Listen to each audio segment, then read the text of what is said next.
Bienvenue à tous dans notre école du ministère Maurice Cérillo Francophonie. Et je voudrais remercier tous ceux qui, parmi vous, nous ont envoyé des témoignages sur comment cette école du ministère en ligne a transformé votre vie et votre ministère. Merci également pour les très belles photos où vous tenez votre certificat de réussite en main. Nous sommes véritablement fiers de vous et nous vous aimons et nous prions pour vous. Alors, dans l'enseignement précédent, nous avons vu que Dieu veut que nous fassions l'expérience d'un baptême de puissance. L'une des clés de la puissance est l'unité. Nous faisons partie du corps de Christ et nous devons décider une fois pour toutes de marcher dans l'amour envers nos frères et envers nos sœurs en Christ. Une autre clé est de comprendre que la puissance ne se limite pas simplement à faire l'expérience du parler en langue. Le parler en langue n'est qu'une étape glorieuse, mais nous ne devons pas nous arrêter au parler en langue. Nous devons désirer davantage. Nous devons continuer à avoir des percées dans le monde spirituel et désirer être remplis du Saint-Esprit. Mais même là, ce n'est pas suffisant. Nous devons continuer à désirer davantage jusqu'à être baptisés entièrement, immergés entièrement, submergés jusqu'à avoir l'Esprit sans mesure et commencer à être un vase entre les mains du Maître et recevoir la puissance d'en haut. Alors, aujourd'hui, nous allons voir ce qui est arrivé à l'Église primitive et que cela doit également nous arriver. Ouvrez grand votre esprit et on se retrouve juste après.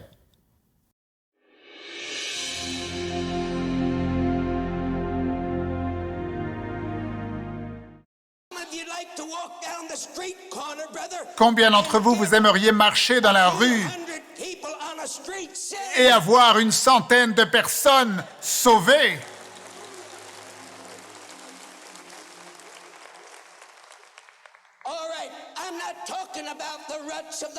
Je ne parle pas de la routine de la moisson. Je ne parle pas d'avoir un christianisme conventionnel. Je parle de se saisir d'une percée spirituelle qui a permis à l'Église primitive de prendre le monde. Vous dites, oh frère Cérillo, ça c'était possible parce que c'était Jésus. Jésus a eu 5000 convertis, il était le Fils de Dieu. Allez dans le 3e chapitre du livre des Actes, et qu'est-ce que vous trouverez là? Vous verrez un homme du nom de Pierre, titubant, sortant de la chambre haute.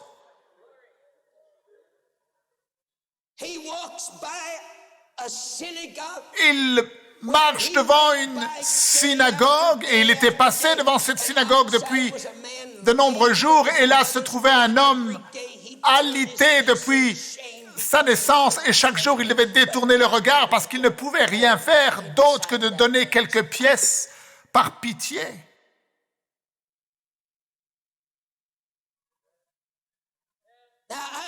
Maintenant, je me demande combien de paralytiques vous avez déjà vu dans la rue sans rien pouvoir faire.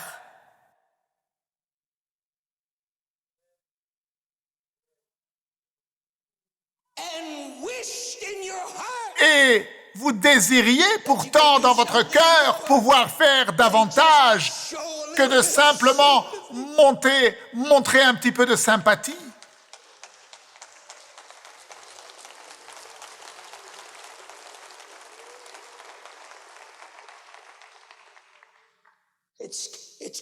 Et cela va se produire. Je dis, cela va se produire. Cela va se produire.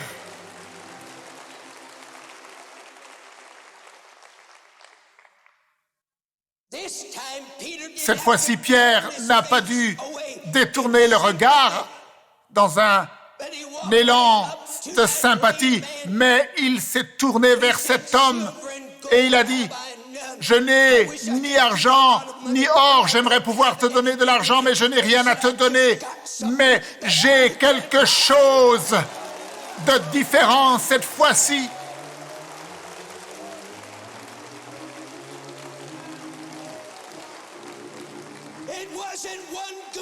Ce n'était pas un petit peu de chair de poule ou un petit peu de danse et de se secouer et courir dans l'église. Il dit, mais j'ai obtenu quelque chose, j'ai été submergé, j'ai été baptisé, j'ai reçu l'Esprit sans mesure.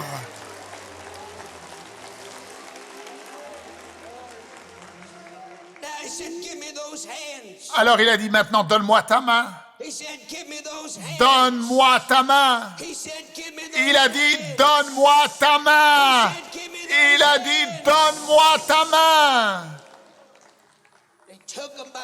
Ils l'ont pris par la main, ils l'ont levé et il s'est tenu ferme sur ses pieds. Le paralytique s'est levé, il a sauté de joie. Il a renversé sans dessus-dessous toute la synagogue qui était en train d'adorer. Oh mon frère, tu compares cela si tu veux avec comment nous aimerions nous asseoir gentiment, calmement dans l'église. Tout doit être calme et ordonné. Non, mon ami, je n'ai jamais rien vu d'ordonné lorsque Jésus servait et que les disciples servaient. Ils ont renversé cet endroit sans dessus-dessous.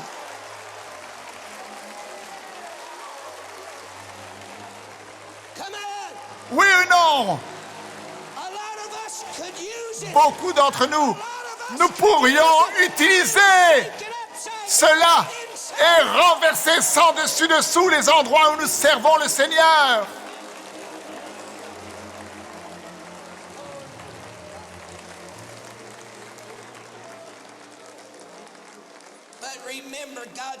Mais rappelez-vous, Dieu a un but.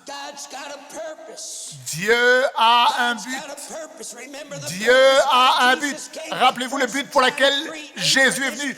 1 Jean 3:8, pour ce but, le Fils de Dieu a été manifesté afin de détruire les œuvres du diable. Les miracles ne se produisent pas pour les miracles seulement, mais les miracles se produisent pour montrer et prouver que Jésus-Christ est Seigneur, qu'il est venu ici pour détruire les œuvres de l'ennemi et du diable. Regardez ce qui s'est produit avec Pierre. Un miracle authentique a renversé la synagogue de sang dessus-dessous et la parole s'est répandue dans les rues de Jérusalem et toute la ville s'est rassemblée devant le temple pour voir ce qui se passait.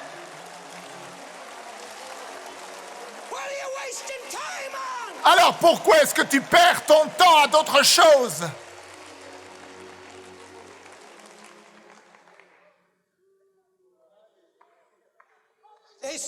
Ce petit pêcheur qui n'a jamais été dans une école biblique ou dans un séminaire théologique, mais qui a eu une expérience, il s'est levé et il a parlé à toute cette ville jusque dans Actes 4:4.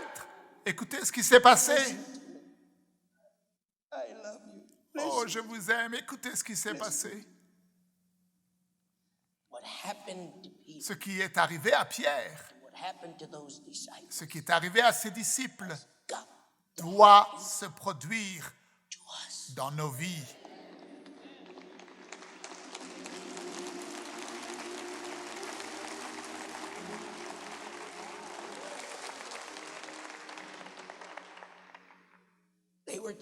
Ils ont été changés d'un groupe de personnes peureux qui se cachaient, qui s'enfuyaient, effrayés, sans colonne vertébrale, sans colonne vertébrale. disciples of Et ils ont Jesus été transformés en disciples de Jésus, who eventually des hommes gave their qui life finalement ont in donné death. leur vie en sacrifice.